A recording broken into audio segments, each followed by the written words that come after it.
I'd started on the pill because of my PCOS symptoms.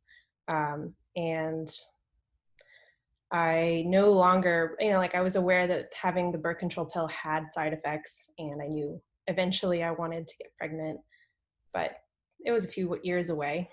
And so I just, approached my doctor about getting off of the pill, and she really just was not very supportive.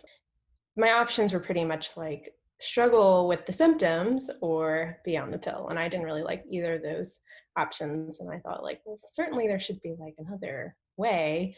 And so I eventually decided to get off of the birth control pill, but I didn't feel very supported at all. And I think that that was the hardest part for me, was just trying to figure out everything on my own. Kindara helped me in two main ways.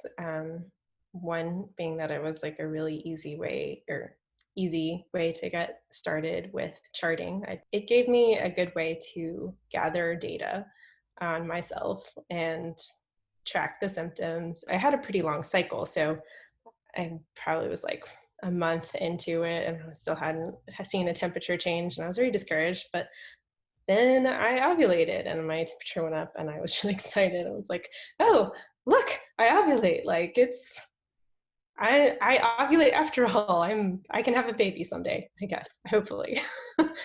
And then the other part of it is I used the knowledge base a lot, especially at first. Like that was my first introduction to all of it, and I learned a lot about charting and how the human body works just from reading that like how-to section, and it was really helpful. So those two things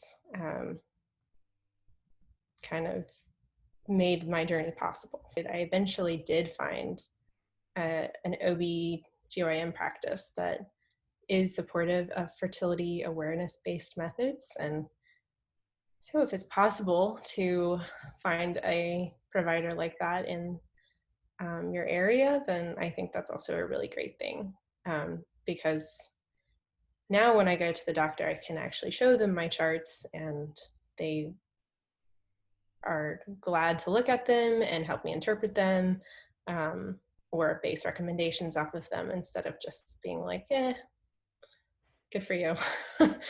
So there are a lot of other people going through the same thing.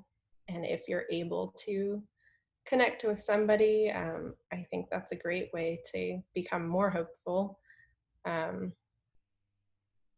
and to stick with it.